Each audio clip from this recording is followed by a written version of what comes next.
আমরা সকলেই জানি ইসলাম এক পূর্ণাঙ্গ জীবন বিধান, পূর্ণাঙ্গ দিন। ইসলামের মধ্যে রয়েছে জগতের সকল সমস্যা সমাধান। আল্লাহ নিজে কোরআনে জানিয়েছেন তিবিয়ানাল লিকুল্লি শাই। কোরআনের একটা পরিচয় হলো কোরআন প্রতিটা জিনিসকে সুস্পষ্ট করে দেয়। মা ফাররাতনা ফিল কিতাবি মিন শাই। আমি আল্লাহ কোরআনে কোনো জিনিস বাদ দেই নাই। মুমিনের জন্য প্রয়োজনীয় সকল বিষয় আলোচনা করে দিয়েছি। যেমনি ভাবে কোরআন আমাদেরকে হেদায়েত শেখায়, যেমনি ভাবে কোরআন আমাদেরকে বরকতময় কিভাবে হতে পারি এর পরামর্শ দেয়, যেমনি ভাবে কোরআন আমাদেরকে ইবাদত বন্দেগী শেখায়, মুআমালাত মুআশারাত শেখায়, আদব ও আখলাক শেখায়, একইভাবে কোরআন জীবনের মৌলিক সূক্ষ্ম সমস্যাগুলো সমাধান তুলে ধরে। আল্লাহ রাসূল সাল্লাল্লাহু আলাইহি ওয়াসাল্লামের জামানায় একবার মুশরিকরা এসে ট্রোল করে সালমান ফারিসি রাদিয়াল্লাহু আনহুকে বলতে লাগলো, কিরে সালমান, আল্লামাকুম নাবিয়্যুকুম কুল্লা শাই হাত্তাল কিরাআহ। তোদের নবী দেখে তোদেরকে সবকিছু শিখিয়ে দেয়, কেমনে বাথরুম করবি এটাও নবী শিখিয়ে দেয়। এটা কি নবীর কাজ নাকি? আরে নবী বড় বড় কাজ করবে, বড় বড় গুরুত্বপূর্ণ দায়িত্ব আঞ্জাম দিবে, কে কেমনে বাথরুম করবে এটা নিয়ে নবী কেন কথা বলবে? তারা খারাপ হিসাবে অবজ্ঞার সাথে বিষয়টাকে উপস্থাপন করবে। কিন্তু সালমান রাদিয়াল্লাহু আনহু কথার মোড় ঘুরিয়ে দিয়ে বললেন, হ্যাঁ, আমাদের জন্য বড় গর্বের বিষয়, বড় ভাগ্যের বিষয়, এমন একজন নবী পেয়েছি যিনি সবই শিখিয়ে দেন। তিনি শিখিয়েছেন বাথরুমে যখন যাব কেবলার দিকে যাতে বুকও না দেই, কেবলার দিকে যাতে পিঠও না দেই। বাথরুমে যখন যাব তিনটা ঢিলা যাতে ব্যবহার করি, ডান হাত দিয়ে ময়লা পরিষ্কার না করি, এই ক্ষেত্রে বাম হাত ব্যবহার করি। তিনি শিখিয়েছেন আমরা হাড্ডি দিয়ে বা গোবর দিয়ে যাতে ইস্তেঞ্জা না করি। তো আল্লাহর রাসূল তিনি শিখিয়েছেন, তো এটা আমাদের জন্য গর্বের বিষয়, গৌরবের বিষয়, তোদের জন্য লজ্জার বিষয়। তোদের ধর্মে পরিপূর্ণতা নাই, জীবনের প্রতিটা জিনিসের শিক্ষা দীক্ষা নাই। আজকাল দুনিয়ার সকল লোকেরাই তো নিজেদের মতো করে আদর্শ বানাতে চায়, নিজেদের মতো করে সমাজ গড়তে চায়। যেমন পার্শ্ববর্তী রাষ্ট্রে উগ্র হিন্দুত্ববাদীরা মাঝে মধ্যে প্রকাশ্যেই দাবি করে, এমনকি কখনো কখনো ওদের পার্লামেন্টেও তার পক্ষে প্রকাশ্যে কথা বলেছে যে আমরা বাংলাদেশ, ভারত, পাকিস্তান, মিয়ানমার, নেপাল, শ্রীলঙ্কা, ভুটান এবং সাম্রাজ্যবাদের গোরস্থান খ্যাত আফগানিস্তান, 8টা দেশকে মিলিয়ে একটা মহাদেশ বানাবো, যেই দেশটা হবে দ্য গ্রেট ইন্ডিয়া, যার তৎকালীন নাম হবে রামরাজ্য। যেই রাজ্যকে আমরা পরিচালনা করব রামের আদর্শ দিয়ে, কৃষ্ণের আদর্শ দিয়ে, যেখানে আল্লাহগিরি চলবে না, রাসূলগিরি চলবে না, যেখানে অন্যান্য মৌলিক আদর্শগুলো জিন্দা থাকবে না। হ্যাঁ, মুসলমান থাকবে, খ্রিস্টান থাকবে, তবে থার্ড ক্লাস নাগরিক হয়ে থাকবে, তাদের মৌলিক অধিকার এমনকি ভোটাধিকার পর্যন্ত থাকবে না। তো গর্ব করে বলে, একে তো ওদের আশা দুঃস্বপ্নে পরিণত হতে, দুরাশায় পরিণত হতেও বেশি সময় লাগবে না। তার চাইতে বড় কথা হলো, ওরা যদিও দাবি করে রামের আদর্শ দিয়ে, কৃষ্ণের আদর্শ দিয়ে গোটা সাম্রাজ্য পরিচালনা করবে, দাবি করতে টাকা লাগে না, দাবি করা সহজ। কিন্তু পৃথিবীর কোন ধর্মের কোন লোক এই কথা বলতে পারবে না তাদের ধর্মে পূর্ণাঙ্গ আদর্শ রয়েছে। জীবনের প্রতিটা সেক্টর, প্রতিটা ক্ষেত্র কিভাবে চালাতে হয় একেবারে ফুল আদর্শ তুলে ধরা হয়েছে, এমন কোন নজির ইসলাম ছাড়া জগতে কেউ দেখা যায় না। কোন ধর্ম, না কোন মানব রচিত আদর্শ বা মতবাদ, একমাত্র ইসলামের বৈশিষ্ট্যই এটা। ইসলাম আপনাকে ব্যক্তি জীবন থেকে শুরু করে আন্তর্জাতিক জীবন পর্যন্ত প্রতিটা ক্ষেত্রে সূক্ষ্মাতি সূক্ষ্ম, শুধু শিক্ষাই না, এমন পারফেক্ট আদর্শের সন্ধান দেবে যেই ধরনের আদর্শ দুনিয়ার কেউ কখনোই উপস্থাপন করতে পারবে না। কোথায় আল্লাহ আর কোথায় বান্দা? আল্লাহর বান্দার মধ্যে যেমনি ভাবে তুলনা চলে না, আল্লাহর দেওয়া দিন আর মানুষের বানানো আদর্শের মধ্যেও একইভাবে তুলনা চলতে পারে। আল্লাহর কাছে অতীত, বর্তমান, ভবিষ্যৎ বলতে কোনো ভাগ নাই। আমাদের কাছে ভবিষ্যৎ অস্পষ্ট, অতীতের ব্যাপারেও বিভিন্ন ধরনের সন্দেহ সংশয় থাকে, ইতিহাসের বিভিন্ন সাংঘর্ষিক বর্ণনার কারণে। বর্তমানটাও জানি, তো কতটুকুই বা জানি? আমার সামনে যারা আছেন তাদেরকে না দেখছি, এলাকার আরেক প্রান্তে কি হচ্ছে তাও আমি এখন জানতে পারছি না। অথচ আল্লাহর সামনে অতীত, বর্তমান, ভবিষ্যৎ বলতে, বিভাজন বলতে কিছু নাই। আল্লাহ এখন থেকে কোটি বছর পর কি হবে তাও জানেন, এখন থেকে ট্রিলিয়ন বছর আগে কি হয়েছিল তাও জানেন। তো যেই আল্লাহ সবই জানেন, সেই আল্লাহ তার আল্লাহর এই পূর্ণাঙ্গ জ্ঞানের আলোকে যে আদর্শ দিবেন, সেই আদর্শ মানুষের এই সামান্য মস্তিষ্কের বানানো আদর্শের সঙ্গে কিভাবে তুলনীয় হতে পারে? বাংলাদেশ বয়স তো বেশি দিন হয় নাই, 53 বছর। এর মধ্যে সংবিধানে পরিবর্তন হয়ে গেল 16 বারের অধিক, অথচ আল্লাহর কোরআনের বয়স হয়ে গেল নাজিল হওয়ার পরেও প্রায় 1500 বছর। পরিবর্তন হয়েছে কয়বার আমার জানা নাই, কারো জানা থাকলে বলেন কয়বার? এই যে একবারও হয় নাই, 1500 বছর হয়েছে বলে কোরআন কি পুরনো হয়ে গেছে, সেকেলে হয়ে গেছে? আজও দুনিয়ার কেউ এমন একটা বিষয় দেখাতে পারবে না উলামায়ে উম্মত কোরআন সুন্নাহ এবং কোরআন সুন্নাহর আলোকে সংঘটিত ইজমা ও কিয়াসের আলোকে যার সমাধান দিতে পারবে না। জগতের কতটা আধুনিক হয়েছে! 2023-এ এসে আমরা যতটা আধুনিক হয়েছি, ইসলামের চাইতেও কোটি গুণ বেশি সর্বাধুনিক হয়ে আছে। আধুনিক আর সর্বাধুনিক তো বুঝেন, আমরা হয়েছে আধুনিক, এখনো শেষ না। আরো যত দিন যাবে আধুনিকতা, উন্নয়ন, উন্নতি, প্রগতি খালি বাড়তেই থাকবে। পৃথিবী যদি 3023ও পাওয়া যায়, যদিও বড় জটিল এবং এটা বিভিন্ন হাদিস সামনে রাখলে সম্ভব মনে হয় না, তাও ধরলাম 3023 যদি আসে, তখনও কোরআনের একটা আয়াত সেকেলে হবে না, প্রাচীন হবে না, সেটার মূল্য হারিয়ে যাবে না। কারণ আমার আল্লাহ এই ইসলামকে, এই কোরআনকে দিয়েছেন কিয়ামত পর্যন্ত সময়ের জন্য। আল্লাহর মূল্যায়নে, আল্লাহর জ্ঞানে কখনো ভুল হয় না। তো ইসলাম কেমনি ভাবে, কিভাবে প্রতিটা সূক্ষ্মাতি সূক্ষ্ম জিনিস লক্ষ্য রাখে, আপনাদের জানাশোনার একটা বিষয়কে কেন্দ্র করে শুধু এই আদর্শের একটা মেসেজ, একটা উদাহরণ আজকে তুলে ধরবো। এখানে যারা আছেন, আমার ধারণা, ব্যক্তিগত ধারণা, কোরআনের সর্বশেষ 2টা সূরা, সূরা ফালাক এবং সূরা নাস, এই দুটো সূরা জানেন না আমার ধারণা এমন একজন লোক নাই। আমার ধারণা সঠিক কিনা সবাই জানেন তো? আলহামদুলিল্লাহ। এই যে 2টা সূরা, 2টা সূরা মানে তো জাস্ট 2টা সূরা না, কোরআনের এক একটা আয়াত মানে রবের এক একটা জান্নাত। কিয়ামতের দিন আল্লাহ হাফেজকে বলবেন, ইউকালু লিসাহিবিল কোরআন ইকরা ওয়ারতাকি ওয়ারাত্তিল কামা কুনতা তুরাত্তিলু ফিদ দুনিয়া ফাইন্না মানজিলাতাকা ইনদা আখিরি আয়াতিন তাকরাউহা। তুমি এক একটা আয়াত পড়তে থাকো, এক একটা ধাপ উপরে জান্নাতে উঠতে থাকো। দুনিয়ায় যেভাবে ধীরস্থিরভাবে পড়তা, কোনো তাড়াহুড়া নাই, তুমি সেভাবে ধীরস্থিরভাবে পড়তে থাকো। সর্বশেষ যেই আয়াতে গিয়া থামবা, সেটাই হবে তোমার জান্নাত। কত বড় সৌভাগ্যবান যে আলহামদুর আলিফ থেকে মিনাল জিন্নাতি ওয়ান নাস সিন পর্যন্ত সবগুলো আয়াত পড়ে ফেলবে। সুবহানাল্লাহ।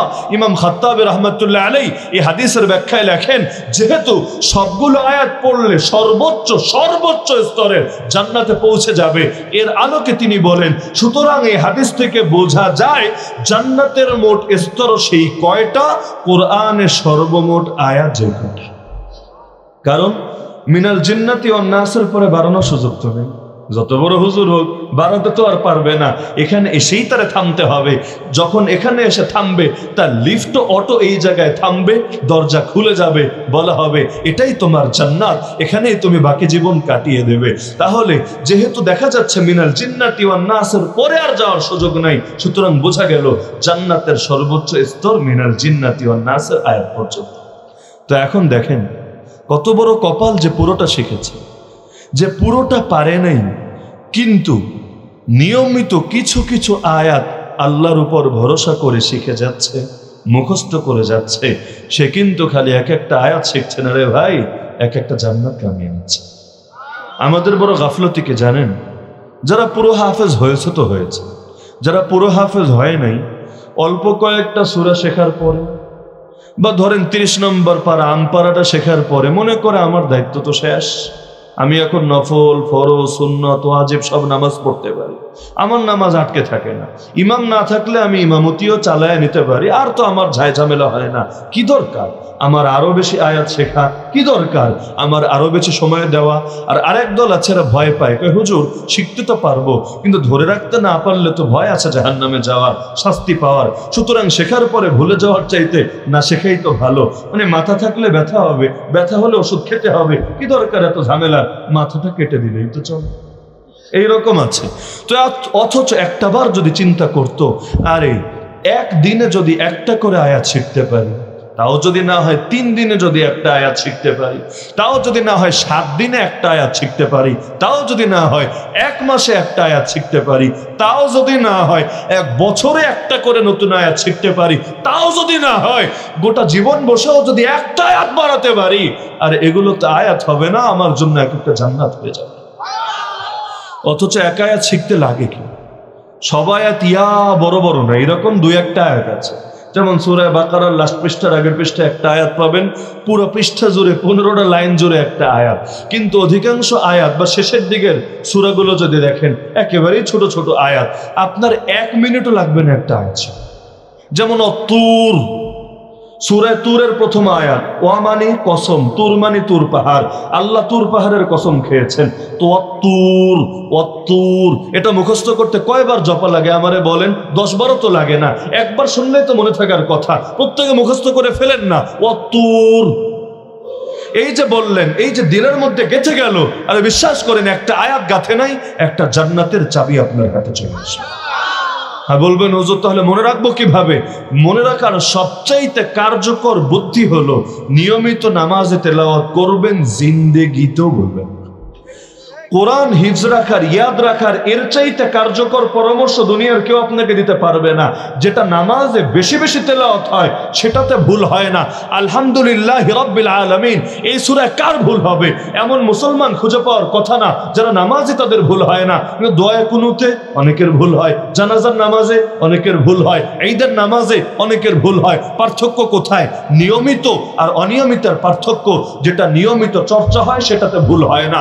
তো ফরজ নামাজ ইমামের সাথেই পড়েন, কিন্তু নফল তো আপনি পড়েন, সুন্নত তো আপনি পড়েন। নফল যদি নাও পড়েন, ডেইলি সুন্নত যেগুলো পড়েন, তো শুধু সারা জীবন ইন্না আতাইনার কুল হুয়াল্লাহ দিয়ে না পড়ে নতুন নতুন যেগুলো শেখেন, নিয়মিত পড়তে থাকেন, আমি গ্যারান্টি দিয়ে বলে যাচ্ছি ভুলবেন না, আল্লাহ আপনার দিলের মধ্যে গেঁথে রাখবেন ইনশাআল্লাহ।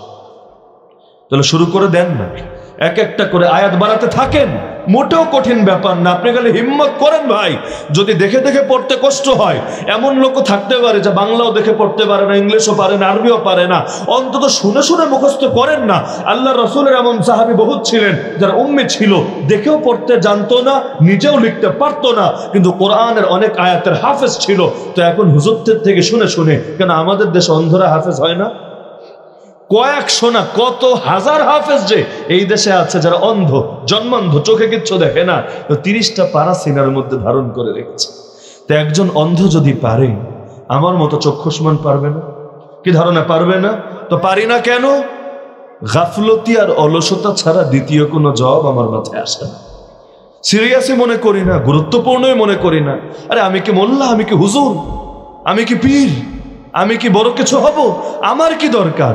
আরে তোমার তো জান্নাত দরকার, জাহান্নাম তো আর দরকার না। তো জান্নাতে যেতে চাইলে কোরআন লাগবে কিনা? কিয়ামতের দিন কোরআন সবার ব্যাপারে মুখ খুলবে, সবার ব্যাপারে। আল্লাহর রাসূল বলেন, আল কোরআন হুজ্জাতুন লাকা আও আলাইকা।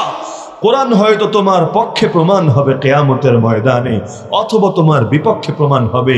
যারা কোরআনকে সামনে রাখবে, কোরআন তাদেরকে পথ দেখিয়ে দেখিয়ে জান্নাত পর্যন্ত নিয়ে যাবে। যারা পিঠের পেছনে অবহেলা বশত ছুঁড়ে ফেলবে, কোরআন তাদেরকে ধাক্কা দিয়ে জাহান্নামে ফেলবে। সুতরাং আল্লাহর কিতাবের ব্যাপারে গাফলতে দেখায় না। প্রেমিকার চিঠির ব্যাপারে গাফলতে দেখলে রিলেশন থাকে না।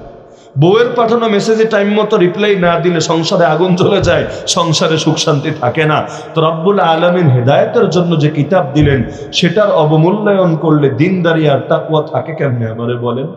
দুনিয়ায় সব পারে, বাংলা পারে, ইংলিশ পারে, কেউ কেউ চাইনিজও পারে, জাপানিজও পারে, আর হিন্দি ভাষা তো গানের কারণে আর সিনেমার কারণে অনেকেই শিখে ফেলেছে। সবই পারে, পারে না খালি আল্লাহর কিতাবের ভাষা। এর চাইতে বড় গাফলতি মুমিনের জন্য কি হতে পারে? তো এখন শেষ 2টা সূরা পারেন তো সবাই? কুল আউযু বিরাব্বিল ফালাকের যে সূরা, আর কুল আউযু বিরাব্বিন নাসের যে সূরা। কুল আউযু বিরাব্বিল ফালাক, এই সূরা ফালাকের মধ্যে আয়াত আছে 5টা আয়াত না, 5টা জান্নাত। সূরা নাসের মধ্যে আয়াত আছে 6টা, শুধু 6টা আয়াতই না, 6টা জান্নাত। তাহলে 2টা সূরা মিলিয়ে 5 + 6 মোট আয়াত সংখ্যা কত? 11। এই 11টা আয়াতের আলোকে আমি শুধু দেখাবো যে কোরআন, ইসলাম, দ্বীন কিভাবে আপনার প্রতিটা জিনিসের উপর, প্রতিটা প্রয়োজনের দিকে গভীরভাবে লক্ষ্য রাখে। আপনি নিজে যতটা সিরিয়াস না, আল্লাহ রাব্বুল আলামিন আপনার ব্যাপারে তার চাইতে বেশি সচেতনতার সবক আপনার এই সূরা শিখিয়ে দিচ্ছে। এই সূরা 2টা কবে নাজিল হয়েছে নিয়ে 2 রকম মত পাওয়া যায়। এক দলের মত হলো মক্কার যুগে নাজিল হয়েছে, সূরা কুরাইশ আর সূরা ফিলের পরে। নবীর উপর যখন জুলুম হচ্ছিল, মানুষ আল্লাহর রাসূলকে বিভিন্নভাবে কষ্ট দিচ্ছিল, আল্লাহ তার রাসূলকে শিখালেন, হে নবী, আপনি আল্লাহর কাছে সাহায্য চান, কুল, আপনি বলেন আউযু বিরাব্বিল ফালাক, কুল, আপনি বলেন আউযু বিরাব্বিন নাস। উভয়টার মূল কথাই এটা, আমি রবের কাছে সাহায্য চাই। তো সাহায্য দেনেওয়ালা তো একজনই। আল্লাহ যদি সাহায্য না করেন, দুনিয়ায় কোনো নেক আমল করা যায় না। আল্লাহ যদি সাহায্য না করেন, কোনো গুনাহ, কোনো মুসিবত থেকেই বাঁচা যায় না। আল্লাহ যদি সাহায্য করেন, তাহলে আগুনের ভেতর থাকলেও আগুন পোড়াতে পারে না, ছুরির নিচে থাকলেও ছুরি কাটতে পারে না, মাছের পেটে 40 দিন কাটালেও মাছ হজম করতে পারে না। আরে আল্লাহ যদি সাহায্য করেন, বিষ শরীরে ঢুকলেও 3টা বছর পর্যন্ত এটার কোনো ক্রিয়া জাহির করতে পারে না। সকল কিছুর নিয়ন্ত্রক আল্লাহ। আল্লাহ জাহিরি শক্তি দিয়েছেন বিভিন্ন জিনিসে, কিন্তু মূল নিয়ন্ত্রণ তো রেখেছেন তার নিজের হাতে। কত মানুষ করোনা রোগীর আশপাশেও যায়নি, করোনা রোগী দূরের কথা, প্রতিটা মানুষের থেকে দূরত্ব বজায় রেখেছে, সারাদিন প্যাকেট হয়ে থেকেছে, হাত ধুইতে ধুইতে হাতের চামড়া পাতলা করে ফেলেছে, সাক্ষাৎ দেয় নাই কাউরে, 2 তলা থেকে নিচের মানুষের সাথে কথা বলেছে, কিন্তু আবার করোনার থাবায় কিভাবে যেন আগে আগে কবরেও চলে গেছে। আবার কত মানুষ এমন করোনা রোগীদের সঙ্গে নিয়মিত দিন কাটিয়েছে, আমরাও আছি সেই ক্যাটাগরিতে। জেলখানায় কিসের করোনা রোগী আর কিসের সুস্থ, সবাই তো একসাথেই। এখন এক ভাইয়ের করোনা হয়েছে বলে ফেলে দিব নাকি আমরা? আর সারা দেশে টিকা দেওয়ার পরে জেলখানায় টিকা ঢুকেছে, যখন ঢুকেছে তখন আর টিকার দরকার নাই, দরকারই ফুরিয়ে গিয়েছে। বাকি টাইমে কোনো চিকিৎসাই নাই, শুধু জ্বরের ওষুধটা আছে, আর কোনো ব্যবস্থাপনাই নাই। তো এখন অসুস্থ হলেও যেখানে, আর সুস্থ মানুষরাও সেখানে, 4 জন 5 জন 6 জন করে এক একটা সেলের মধ্যে। তো প্রকাশ্যে বোঝাই যাচ্ছে করোনার সব আলামত মজুদ আছে। তাতে কি আরে অসহায় অবস্থায় ভাইরে ফেলে দিব নাকি আমরা? সারাদিন সেবা শুশ্রূষা হয়েছে, কিন্তু আলহামদুলিল্লাহ অধিকাংশ মানুষের মধ্যে করোনা কোনো আসরই করতে পারেনি। দিলের মধ্যে ইয়াকিন ছিল, আল্লাহর আদেশ না হলে করোনার নিজস্ব সংক্রমিত হওয়ার কোনো ক্ষমতা নেই। কোন রোগের আল্লাহর আদেশ ছাড়া নিজস্ব স্বতন্ত্র সংক্রমণ ক্ষমতা নাই। আল্লাহ যখন আদেশ করেন তখনই পারে রোগের জীবাণু একজন থেকে আরেকজনে স্থানান্তরিত হতে। আল্লাহর আদেশ না হলে যেখানে গাছের পাতাই নড়ে না, সেখানে করোনার জীবাণু কিভাবে আসর করতে পারে? তো এখন একদলের মত এটা, কিন্তু বড় সংখ্যক মুফাসসিরের অভিমত হলো আল্লাহর রাসূলকে যখন জাদু করা হয়েছিল মাদানী জিন্দেগিতে, আপনারা ইতিহাস জানেন কিনা? আল্লাহর রাসূলকে জাদু করা হয়েছিল, ভয়াবহ জাদু। যে জাদুর প্রভাবে রাসূল এত অসুস্থ হয়ে গিয়েছিলেন, আল্লাহর রাসূলের মনে হতো তিনি একটা কাজ করে ফেলেছেন, কিন্তু বাস্তবে তিনি কাজটা করেন নাই। ইয়াতি শাইআ ওয়া লা ইয়াতি, তিনি খান নাই কিন্তু মনে হতো তিনি খেয়ে নিয়েছেন। এমন কঠিন একটা অবস্থা হয়েছিল, কয়েকটা মাস পর্যন্ত আল্লাহর রাসূলকে ভয়াবহ অসুস্থতার সম্মুখীন হয়ে থাকতে হয়েছিল। সেই জাদু বিদ্যাকে, সেই জাদুর জিনিসটাকে কাটানোর জন্য রক্ষা কবচ হিসাবে আল্লাহ তার রাসূলকে 2টা সূরা উপহার দিয়েছিলেন। এখান থেকে আল্লাহর রাসূল সহিহ হাদিসে জানিয়েছেন, কেউ যদি নিয়মিত এই কোরআনের শেষ 3টা সূরা, কুল হুয়াল্লাহু আহাদ, কুল আউযু বিরাব্বিল ফালাক, কুল আউযু বিরাব্বিন নাস, সকালে এবং সন্ধ্যায় 3 বার করে পাঠ করে, দুনিয়ার কোনো জাদুঘরের জাদু, কোনো নজরদাতার নজর, কোনো হিংসুকের হিংসা, কোনো শত্রুর শত্রুতা তার কোনোই ক্ষতি করতে পারবে না ইনশাআল্লাহ।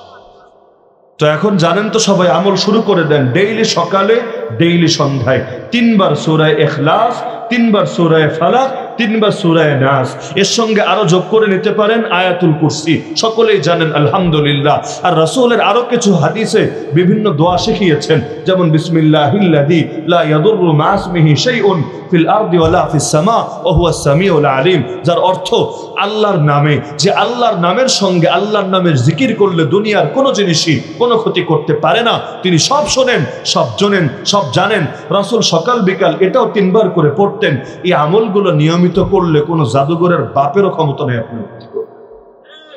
এক ইহুদি জাদুঘরের সাক্ষাৎকার ছেপেছিল কিছুদিন আগে এক আন্তর্জাতিক জার্নালে। তারা জিজ্ঞেস করা হয়েছিল, আপনি তো বহু বছর থেকে জাদু টাদু করেন, জাদু করতে গিয়ে সবচাইতে বেশি ঝামেলা কোন ক্ষেত্রে অনুভব করেন? বেচারে জবাব দিয়েছে, মুসলমানকে, বিশেষ করে প্র্যাকটিসিং মুসলমান যারা, তাদেরকে জাদু করতে আমি সবচাইতে বেশি ঝামেলা অনুভব করি।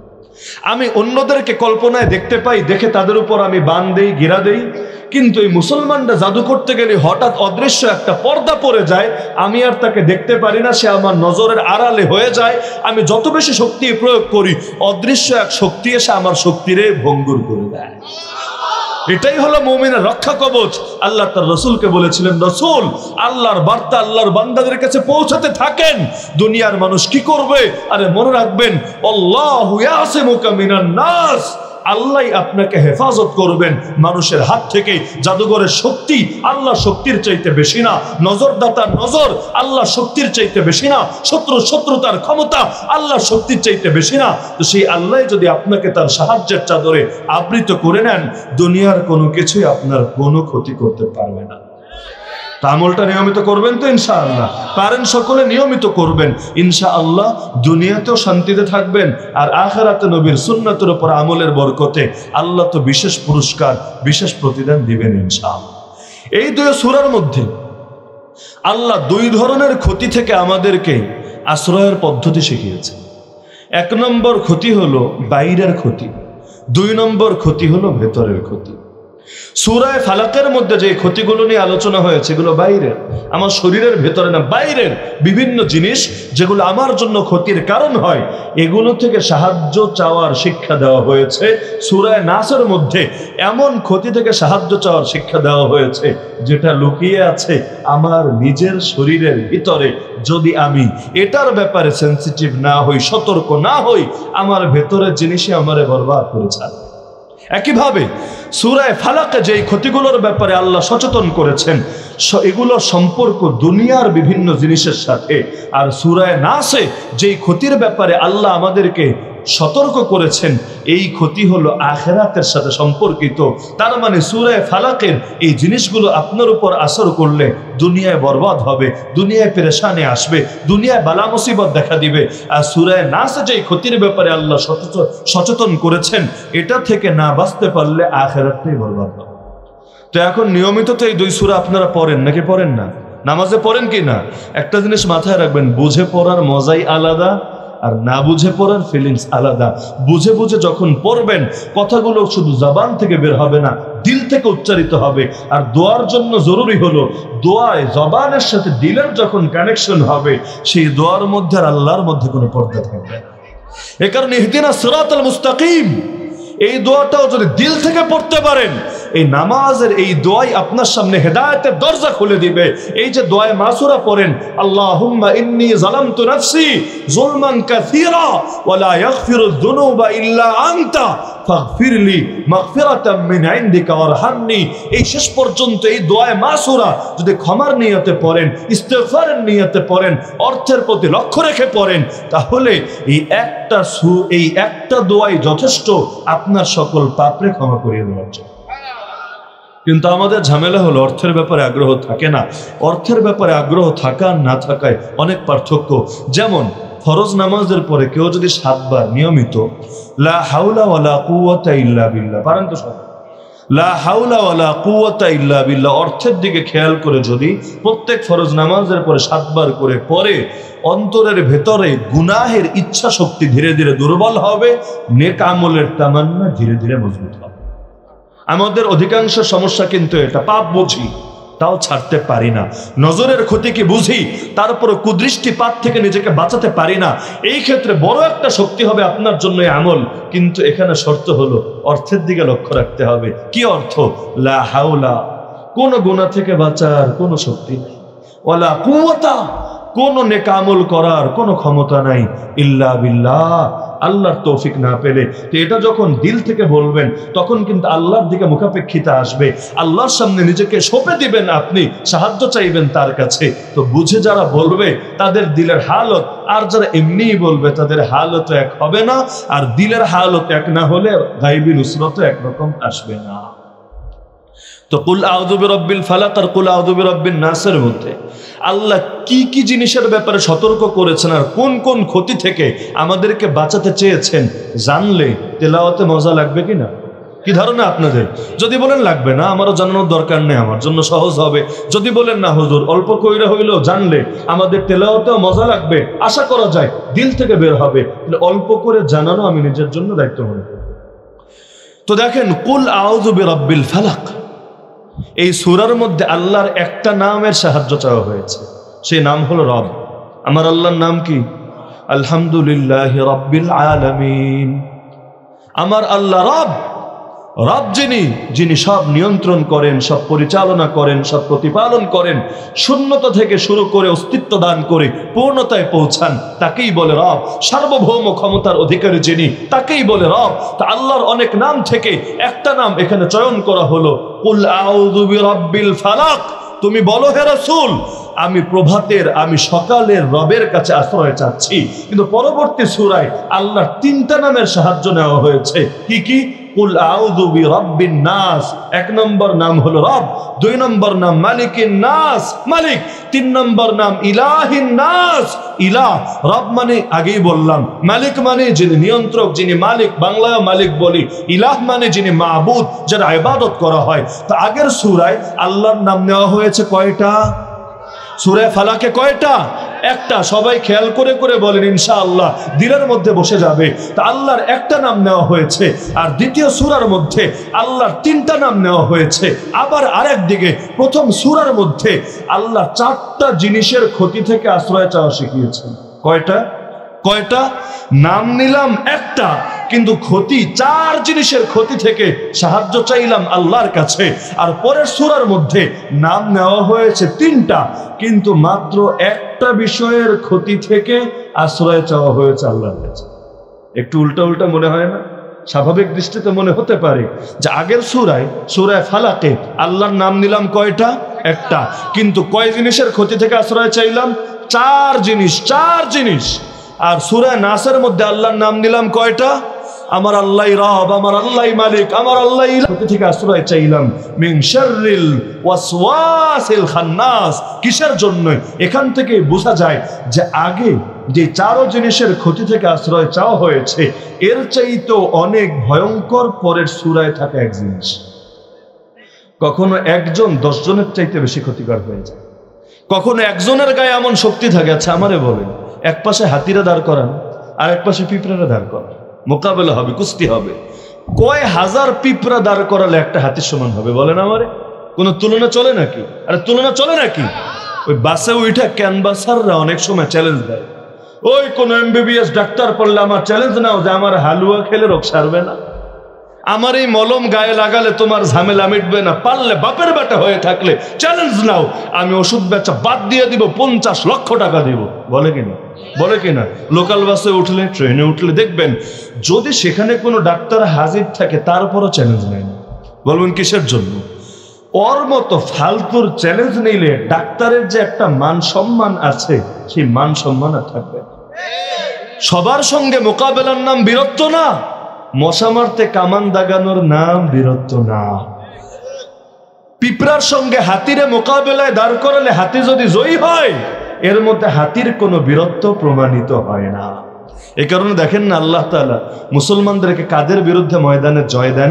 দুনিয়ার এমন এমন সুপার পাওয়ার, এমন এমন পরাশক্তি যাদেরকে লোকে মনে করতো অপরাজেয়, কিন্তু তাদেরকে মুজাহিদের সামান্য শক্তি, একেবারেই যৎ সামান্য শক্তি দিয়ে এমন ভাবে নাকানি চুবানি আর মার খাওয়ান, বাকি দুনিয়ার লোকদের অন্তরে যদি মোহর মারা না থাকতো, ওদের বুঝতে মোটেও কষ্ট হতো না মুজাহিদরা নিজেদের শক্তিতে কিছু পারে না।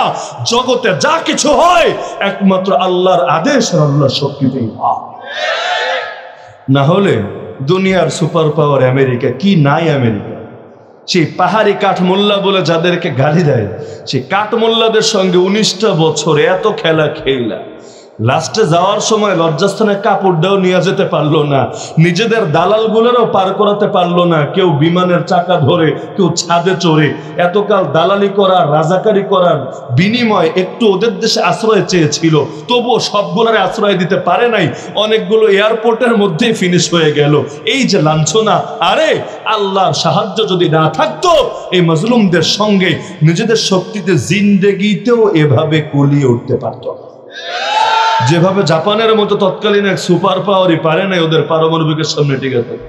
সে হিরোশিমা আর নাগাসাকির বোমা হামলার পরে কি পরিণতি হয়েছে দুনিয়া জানে। সেই আমেরিকা তো আগের চাইতে আরো বেশি পাওয়ারফুল সামরিক বিবেচনায়, কিন্তু কই মুজাহিদদের সঙ্গে কুলে এত উঠতে পারে না। ইসরায়েলের দেখেন না কি না, ইসরায়েল সারা দুনিয়ায় গোয়েন্দা নজরদারির প্রযুক্তিগুলো কেনে ইসরায়েলের থেকে।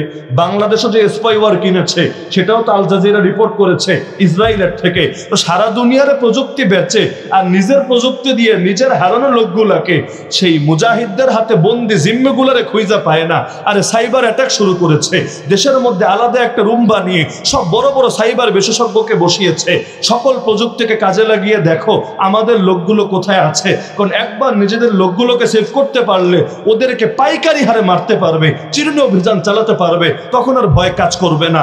কতগুলো সপ্তাহ পার হয়ে গেল, সারাদিন বসে কম্পিউটার টেপে আর টেপে আর টেপে এত টিপা টিপির পরও কোনো ক্লুই খুঁজে পায়নি। দেশের মধ্যে ঢোকে, আসমান দিয়ে তো মারেই, সাগর দিয়ে তো মারেই, স্থলাভিযানও ঢোকে, ভাবে এইবার সবগুলোরে ফিনিশ করব। লাস্টে নিজেরাই বলে কোত্থেকে জানি ভূতগুলো চলে আসে সামনে, আমরা যেন ভূতের সঙ্গে লড়াই করি, এত এত গুলি মারি, এত এত কিছু করি, কাউরে খুঁজেই পাই না। পরে দেখি একজন এসে সবাই ফিনিশ করে দিয়ে গেছে। অদ্ভুত ব্যাপার। আল্লাহর এক বান্দা মাত্র 10 মিনিট সময় হাতে পেয়েছে, 10 মিনিটে 20টা ইহুদিরে জাহান্নামে পৌঁছে দিয়ে নিজেও শহীদ হয়ে গেছে। সারা দুনিয়ার সকল শ্রেষ্ঠ আলেমরাও টুইটারে তখন টুইট করেছে রাবিহাল বাইয়া, আরে আল্লাহর সঙ্গে তার ব্যবসা বড় লাভজনক হয়েছে। 10 মিনিটে 20 জন ক্ষতি করেছে আর নিজে একটা জীবন মাত্র দিয়েছে। এক জীবন আর আরেক দিকে 20 জীবন, কত সৌভাগ্য আল্লাহ তার দান করেছেন। তো এটা আল্লাহ সাহায্য না করলে জীবনে সম্ভব ছিল? সম্ভব ছিল? আল্লাহ চোখের সামনে পর্দা ফেলে দিলে সামনে থাকলেও মানুষ দেখতে পারে না। আল্লাহর রাসূল যে তার ঘর থেকে বের হয়ে মদিনায় হিজরত করে গেলেন কেমনে? তার ঘর ঘেরাও করা ছিল কিনা? বলে না ছিল কিনা? চতুর্দিক থেকে ঘেরাও করা, যেদিক থেকে বের হোক তাকে ধরেই জবাই করে ফেলবে। 13টা বছর সময় লেগেছে আল্লাহর রাসূলকে জানে মেরে ফেলবে বিল পাস করতে। অবশেষে যখন পাস হয়েছে ঘরও ঘেরাও করেছে। আল্লাহর রাসূল তাদের নাকের ডগা দিয়ে চোখের সামনে দিয়ে বের হয়ে গেছে, কেউ দেখেই নাই, দেখবে কিভাবে? আর আল্লাহর রাসূল সূরা ইয়াসিন তেলাওয়াত করতে করতে ওয়াজআলনা মিন বাইনি আইদিহিম সাদ্দা ওয়া মিন খালফিহিম সাদ্দা ফাগশাইনাহুম ফাহুম লা ইউবসিরুন। এই আয়াত যখন পড়লেন যার অর্থ হলো আমি ওদের সামনেও পর্দা ফেলে দিলাম, পেছনেও পর্দা ফেলে দিলাম, চোখের মধ্যে আবরণ ঢেলে দিলাম, এখন আর দেখবে না। সামান্য ধুলো নিয়ে ছুঁড়ে মারলেন, আল্লাহর কি কুদরত, সবার সামনে দিয়ে চলে গেলেন, কেউ দেখতেই পেল না। আরেকবার আবু লাহাবের বউ এসেছিল পাথর নিয়ে রাসূলের মাথা ফাটিয়ে দিবে। তেলাওয়াত শুনতে পাচ্ছে দূর থেকে, মনে মনে খুশি, আজকে মোহাম্মদ তোরে খাইছি, তোর মাথায় ফাটাইয়া দিব। আবু বকর রাদিয়াল্লাহু আনহু পাশে বসা। যখন দেখেন যে ডাইনি বুড়ি কাছাকাছি চলে এসেছে, তিনিও পেরেশান, হায় আল্লাহ কি হবে? সব মহিলা তো আর সমান না। কিছু মহিলা জামাইয়ের কাছে মাইর খায়, কিছু মহিলা জামাইরে এমন পিডায় জামাই তার ভয়ে ঘরে যেতেও ভয় পায়। তো এখন উম্মে জামিল হইলো এরকম ডেঞ্জারাস। আবু লাহাব ওর স্বামী সাহস করে নাই রাসূলের মাথা ফাটাতে আসবে, তো স্বামী যেই সাহস করে নাই, ডাইনি বেডে সেই সাহস করে বসেছে। এখন শাকচুন্নির মতো এসে হাজির, আল্লাহ রাসূলের মাথা ফাটিয়ে দিবে। আবু বকর রাদিয়াল্লাহু আনহু চিন্তিত হয়ে গেলেন, আরে এখন কি হবে? নিজের জন্য চিন্তিত না, রাসূলকে নিয়ে চিন্তিত। কারণ রাসূলের শানে বেডি যদি বেয়াদবি করে, মহিলা মানুষের সঙ্গে তো মোকাবেলা কঠিন না। যদি অন্যায়ও করে, আপনি কি তারা ঘুষাইতে পারবেন? চুলাচুলি করতে পারবেন? দুনিয়ার মানুষ আপনার পৌরুষ নিয়ে প্রশ্ন তুলবে। যতই আপনি ভিকটিম হন, আপনার চুপচাপ থাকতে হবে, না হলে তারা যদি একবার চিক্কুর মাইরা বসে, দুনিয়ার লোক আপনার বিপক্ষে চলে যাবে। তো এখন তিনি চিন্তিত, কি হবে না হবে। আল্লাহ রাসূলের চেহারার দিকে তাকিয়ে দেখেন, রাসূলের চেহারায় চিন্তার কোনো ছাপই নেই। রাসূল একেবারে নূরানি চেহারা নিয়ে ঠান্ডা মাথায় তেলাওয়াত করছেন তো করছেনই। সূরা বানী ইসরাইল পড়ছিলেন, পড়তে পড়তে কাকতালীয় ভাবে আয়াতে এসেই থামলেন। ওয়া ইযা ক্রাআতাল কুরআন, হে নবী তুমি যখন কোরআন পড়ো, জাআলনা বাইনাকা ওয়া বাইনাল্লাযীনা লা ইউমিনুনা বিল আখিরা হিজাবাম মাসতুরা, আমি আল্লাহ তোমার মধ্যে আর আখিরাতে যারা বিশ্বাস করে না ওই কাফেরদের মধ্যে অদৃশ্য একটা পর্দা ফেলে দেই। এবার বেড়ি আয়েশা পাথর নিয়ে বলে, কিরে আবু বকর, তোর দোস্ত কই, তোর নেতা গেল কই? এতক্ষণ না এখানে বসে তেলাওয়াত করছিল। হ্যাঁ বুঝেছি, আমার ভয়ে পালিয়েছে না, আমি মারবো এজন্য ভেগে গেছে। বেচারি নিজে নিজে ফিলিংস নিচ্ছে, কিন্তু আল্লাহ রাসূল সামনেই বসা। আবু বকর রাদিয়াল্লাহু আনহু অবাক, একবার তাকায় মহিলার দিকে, একবার তাকায় রাসূলের দিকে। সেও বুঝতে পারছে না, কি রে কেউ তো নাই, তাকাতাকি করে কিসের জন্যে, ঝাড়াঝাড়ি করে গালাগালি করে চলে গেল বাড়িতে। আল্লাহ রাসূল সামনেই বসে থাকলেন, একটা বারের জন্য দেখতে পেলেন রাসূল। দেখেন না দাজ্জাল আছে নাকি নাই? আগামীতে সৃষ্টি হবে না, সৃষ্টি হয়ে আছে, হয়ে আছে। আল্লাহ রাসূলের যুগে সাহাবী তামিম দারি রাদিয়াল্লাহু আনহু নিজের চোখে দাজ্জালকে দেখে এসেছেন। সহিহ মুসলিমের মধ্যে হাদিস পাবেন। ইয়াজুজ মাজুজ আছে নাকি নাই? জুলকারনাইন বাদশার যুগেই যদি থাকে, আজকে না থাকার কোনো কারণ নাই, কিন্তু কই আছে? একটা স্যাটেলাইটের ছবি দেখেন।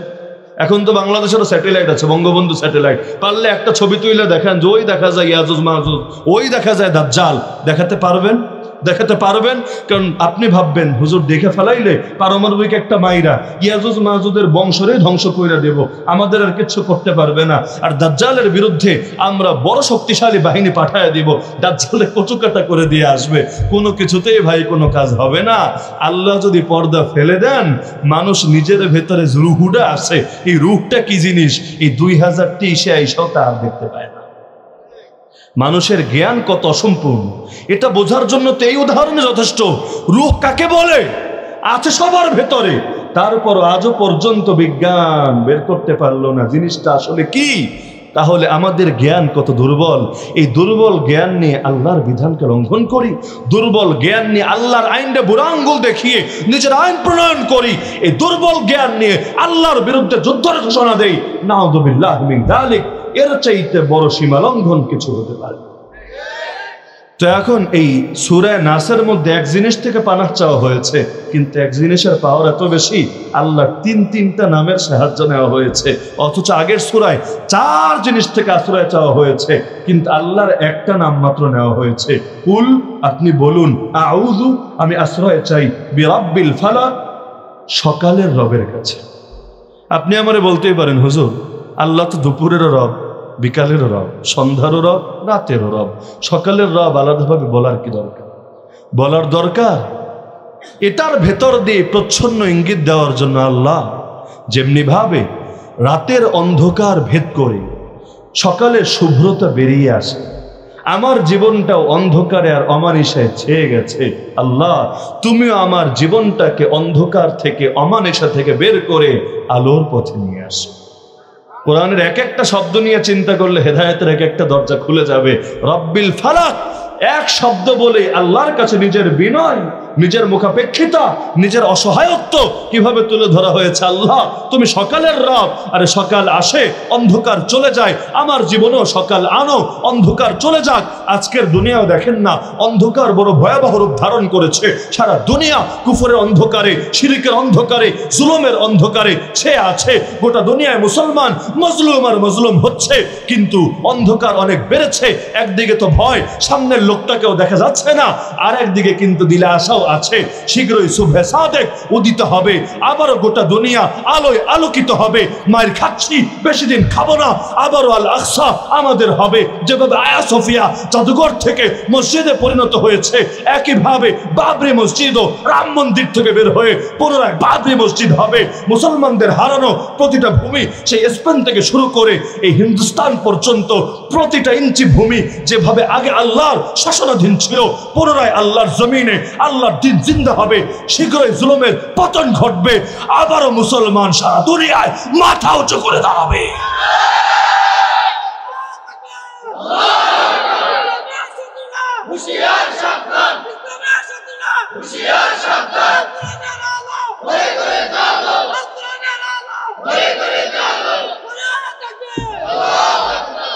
তো কুল আউযু বিরাব্বিল ফালাক বলে আল্লাহর নামে সাহায্য নিলাম। কিসের থেকে?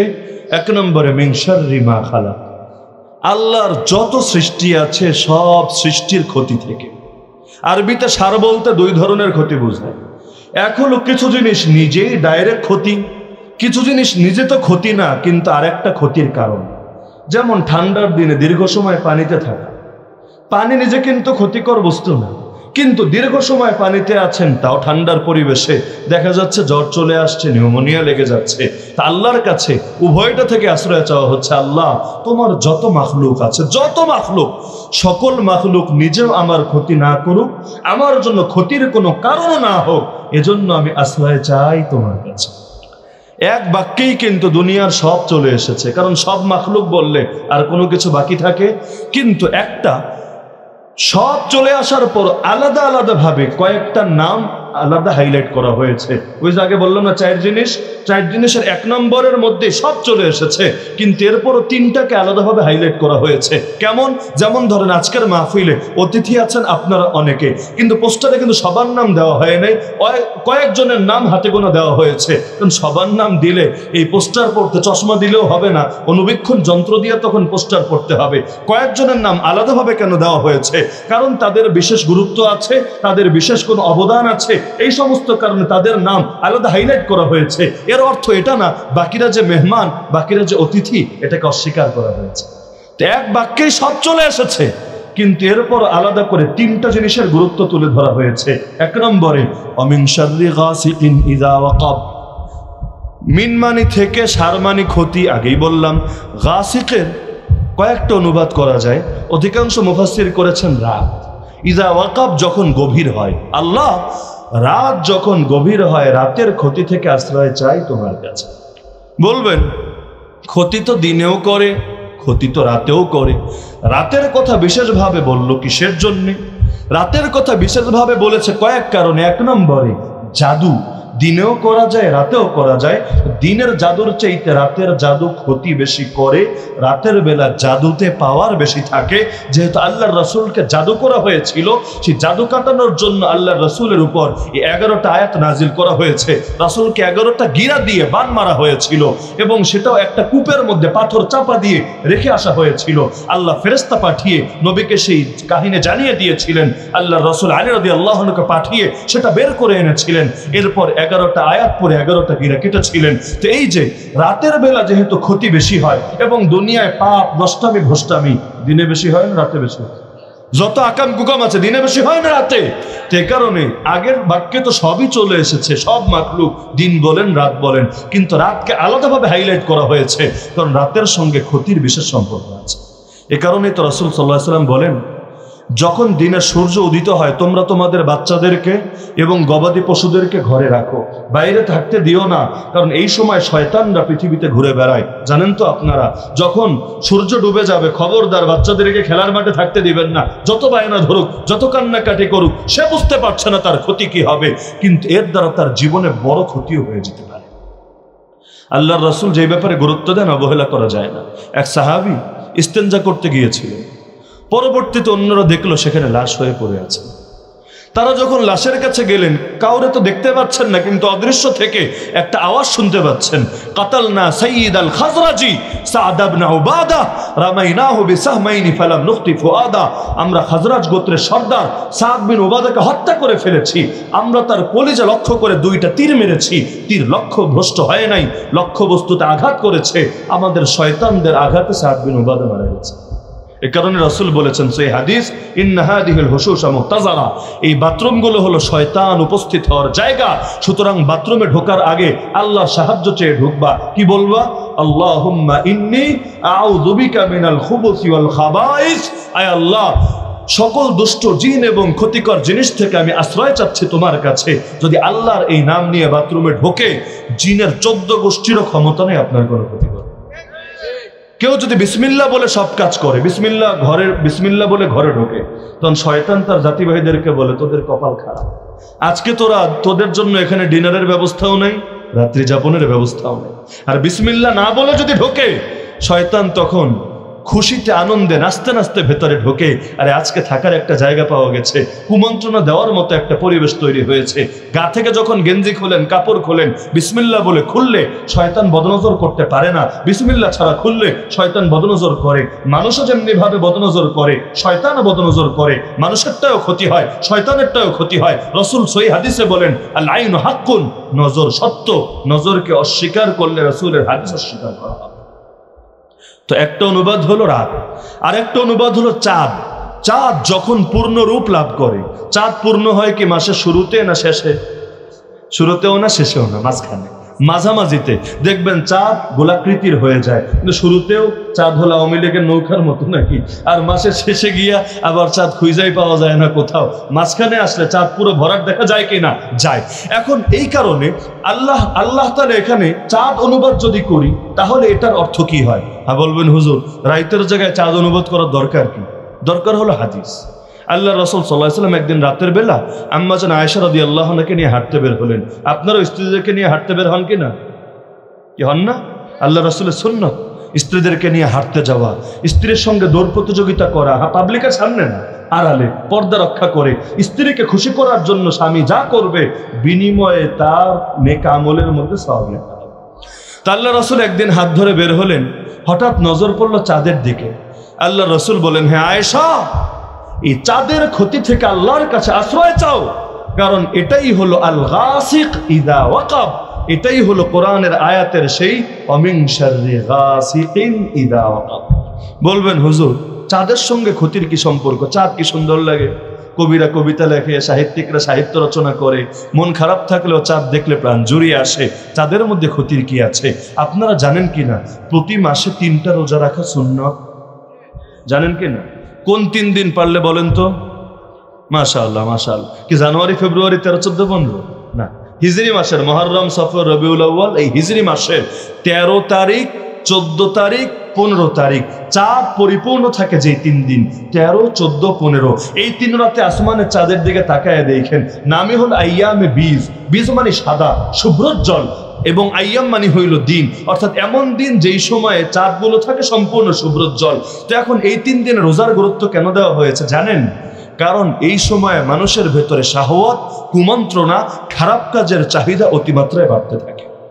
রোজার সবচাইতে বড় ফজিলতের একটা ফাইন্নাহু লাহু উইজাউন, রোজা রাখলে শাহওয়াত কন্ট্রোলে থাকে, রোজা রাখলে নজর হেফাজত করা সহজ হয়, রোজা রাখলে লজ্জাস্থানকে গুনাহ থেকে বাঁচানো সহজ হয়। এই কারণে যেই যুবকরা বিয়ে করতে পারছে না কোনো কারণে, রাসূল পরামর্শ দিয়েছেন ফাআলাইহি বিসসাওম, তোমরা নিয়মিত রোজা রাখতে থাকবা, ফাইন্নাহু লাহু উইজাউন, এই রোজাই তোমাকে হেফাজত করবে গুনাহ থেকে। তো এখন মাসের এই 3 দিন ভেতরে শাহওয়াত বাড়তে থাকে, তখন যদি রোজার দ্বারা কন্ট্রোল না করে তাহলে এই শাহওয়াত অনেকের গুনাহের কারণে পরিণত হয়। বলবেন ইসলামে এত সূক্ষ্ম জিনিস খেয়াল করে? আরে ভাই, এটাই তো বোঝাতে চাচ্ছি। জুমার দিন, আজকে জুমার দিন গেল না? জুমার দিন গোসল করেন তো আপনারা? এই গোসল মুস্তাহাব না সুন্নাত? সুন্নাত। এমনকি এত গুরুত্বপূর্ণ সুন্নাত, ইতিকাফের সময় গোসলটা করা যায় এবং এতে ইতিকাফের কোনো ধরনের ক্ষতি হয় না।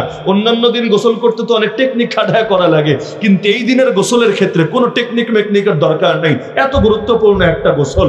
এই গোসলের হাদিস যদি আপনারা পড়েন যেখানে ফজিলত বলা হয়েছে, এমন মজা লাগবে, দেখবেন ইসলাম কতটা সূক্ষ্মদর্শী। আল্লাহ রাসূল বলেন, মান গাসসালা ওয়াগতাসালা, যে বউরেও গোসল করাইলো নিজেও গোসল করলো। আপনি বলবেন হুজুর, জুম্মার হাদিসের সঙ্গে রাসূলের বউকে টানার কি দরকার? আমরা যারা অবিবাহিত আমাদেরকে কষ্ট দেওয়ার জন্য? তাহলে কিসের জন্য এখানেও বউরে গোসলের গুরুত্ব কিসের জন্য বললেন? হ্যাঁ, যদি এটা বুঝতে চান রাসূলের যুগে ফিরে যেতে হবে। আজকের যুগে বোঝাটা একটু কঠিন কেন? এখন সব মসজিদে জামে মসজিদ হয়ে গেছে। এখন আর পাঞ্জেগানা আর জামে এ আলাদা শব্দের গুরুত্বই থাকে নাই। অথচ জামিয়া মানে একত্রকারী, জামাত এটার মধ্যে একত্রিত হওয়া আছে। একা নামাজ না পড়ে জামাতে পড়লে সওয়াব কম না বেশি? কম না বেশি? বেশি। জামাত, এবং যদি এই জামাতটার বড় জামাত হয় সওয়াবের মাত্রা হবে আরো বেশি। তো ইসলাম চায় ঘরে বসে ফরজ নামাজ না পড়ে ফরজ নামাজ সবাই মিলেমিশে পড়বেন, এতে দেখা সাক্ষাৎ হবে, মিল মহাব্বত হবে, একসঙ্গে কাতার করবেন, ঐক্য এবং ভ্রাতৃত্ব পয়দা হবে, সমাজে সাম্য প্রতিষ্ঠিত হবে। আর যখন শুক্রবার দিন আসবে, এবার আরো অনেক মুসলমান একত্রিত হবেন যাদের ডেইলি 5 বার দেখা হয় না, কিন্তু আজকের এই দিনে দেখা হবে। যখন ঈদ আসবে আরো বেশি লোক, কয়েক পাড়ার লোক একটা বিশাল খোলা মাঠের মধ্যে এসে ঈদের নামাজ আদায় করবেন, সালাম কালাম মুসাফাহা মুআনাকা করবেন। এতে মুসলমানদের ভ্রাতৃত্ব ঐক্য মজবুত হবে, আর মুসলমানদের ঐক্য যত মজবুত হবে ইসলামকে বিজয় করা তত সহজ হবে। কি মাকসাদ নিয়ে ইসলাম দিল জামে মসজিদ, জুমা এবং সেই ঈদ, আর আমরা বানিয়ে ফেললাম কি যে মসজিদে 10টা মুসল্লি হয় না ওই মসজিদে এখন জামে মসজিদ। মসজিদে মসজিদে ঈদের নামাজ, খোলা মাঠের গুরুত্বও গেছে কমে। তো এখন যে প্রসঙ্গে বলছিলাম, আল্লাহ রাসূলের যুগে তো এমন ছিল না সব মসজিদে জামে মসজিদ, জামে মসজিদ কম ছিল। অনেককে দূর থেকে কষ্ট করে হেঁটে আসতে হতো, হাঁটার পথে অনেক ঘরবাড়ি পড়তো যেগুলো মুসলমানদের ঘর না, কোনোটা ইহুদিদের, কোনোটা খ্রিস্টানদের, কোনোটা অগ্নিপূজকদের, অর্থাৎ কাফের মুশরিকদের ঘর। ওদের মেয়েরা তো আর হিজাব নিকাব বোরকা পরে থাকবে না, স্বাভাবিক ওরা বেপর্দাভাবে থাকবে, চেহারা দেখা যাবে, শরীরের বিভিন্ন অঙ্গ প্রত্যঙ্গ নজরে পড়বে। এখন ঘর থেকে আসবে জুমার উদ্দেশ্যে, কিন্তু রাস্তায় যদি নজর এদিক থেকে সেদিক বারবার ঘুরতে থাকে, মসজিদে এসে যে সওয়াব কামাবে এর চাইতে বেশি বরবাদি রাস্তায় ঘটিয়ে আসবে। এই কারণে ইসলাম বলছে বৃহস্পতিবার রাতে স্ত্রীর সাথে মিলিত হও, সুন্নত। একদিকে সুন্নতের উপর আমল হবে, আর একদিকে তোমার নজর হেফাজত করা, লজ্জাস্থান হেফাজত করা তোমার জন্য সহজ হবে। মুহাদ্দিসিনে কেরাম লিখিয়েছেন এই হাদিসের উদ্দেশ্য এটা না বউর মাথায় পানি ঢাইলা বউরে গোসল করাও, একা একা বা আলাদা আলাদা করলে এটা হবে না, একসঙ্গেই দুজন মিলে করতে হবে এটা না। উদ্দেশ্য হলো এমন কিছু করো যার কারণে গোসল করতে সেও বাধ্য হয় আর তোমার নিজেরও গোসল করা লাগে। কি কাজ করলে গোসল করা লাগে এটা আমার বলে দেওয়া লাগবে না, সবার আপনাদের পিএইচডি করা আছে। তো ইসলাম এতটা সূক্ষ্ম বিষয় লক্ষ্য রাখলো, কিভাবে আপনার নজরটারে হেফাজত করতে পারবেন, কিভাবে পাপ থেকে বাঁচতে পারবেন। এমন সুন্দর ধর্ম দ্বিতীয় কোনোটা আমারে দেখাতে পারবেন? তো এখন চাঁদ, এই চাঁদের ক্ষতি থেকে আল্লাহর কাছে আশ্রয় চাইতে হয়, কারণ চাঁদ পূর্ণ হওয়ার সাথে মানুষের ভেতরে গুনাহের চেতনা জাগার সম্পর্ক আছে। আর 3 নম্বর অনুবাদ হলো রাতের বেলা যা কিছু ছড়িয়ে বেড়ায়। অনেক বিষধর প্রাণী দিনের বেলা বের হয় না, রাতের বেলা বের হয়। অনেক ক্ষতিকর বস্তু দিনের বেলা আসে না, রাতের বেলা আসে। আল্লাহর কাছে বান্দা আশ্রয় চায়, আল্লাহ রাতের বেলা যা কিছুই সমাজে ছড়ায়া যায় সকল কিছুর ক্ষতি থেকেই তুমি আমারে বাঁচায়া দাও। দেখেছেন জীবনের কোনো সমস্যার বাকি আছে? অমিন শাররিন নাফাসাতি ফিল উকাদ। নাফাসাত মানে হইল ফু দেয় যারা, উকাদ মানে হইল গিরা। জাদুঘররা জাদু করে অনেক ভাবে। কিছু জাদু হয় এমন যেটা ঘ্রাণ নিলে জাদু ছড়ায়া যায়, কিছু জাদু এমন খেলে জাদু ছড়ায়া যায়, কিছু জাদু এমন পানির সঙ্গে মেশানো থাকে, পানি খেলে ভেতরে ছড়ায়া যায়, কিছু জাদু এমন পাখির পালক বা পায়ের সঙ্গে বেঁধে দেয়, পাখি যখনই উঠতে থাকে মানুষটার কষ্ট হয়, কিছু জাদু এমন মাটির নিচে পুঁতে রাখে। তো জাদুর প্রকার ভেদের অভাব নাই। তো এখানে একটা প্রকার বলে বাকিগুলোর দিকেও ইঙ্গিত রাখা হয়েছে, সেটা হলো গিরা করে, বান মারে মানুষের ক্ষতি করার জন্য। তবে আরবিতে নাফাসা যে কোনো ফুরে বলে না। নাফখুন এবং নাফখুন, নাফক আর নাফসার মধ্যে পার্থক্য হইল, নাফখুন মানে হইল এমন ফু যেটা খালি ফু বাতাস বের হয় এটা, আর নাফসুন মানে হইল এমন ফু যার সঙ্গে হালকা থুতু থাকে, এক গাদা থুতু। এক গাদা থুতু থাকলে ওইটারে আবার আলাদা শব্দ আছে তাফলুন। কিন্তু নাফসুন মানে হইল এমন ফু যার সঙ্গে হালকা থুতু থাকে। বলবেন হুজুর থুতু থাকলেই কি না থাকলেই কি, জাদু তো হয়েই যাবে। আপনারা অনেক সময় আমাদের কাছে বোতল নিয়ে আসেন না, হুজুর একটু পানিতে দোয়া পরে ফু দিয়ে দেন। তেলের বোতল নিয়ে আসেন, হুজুর একটু দোয়া পরে ফু দিয়ে দেন।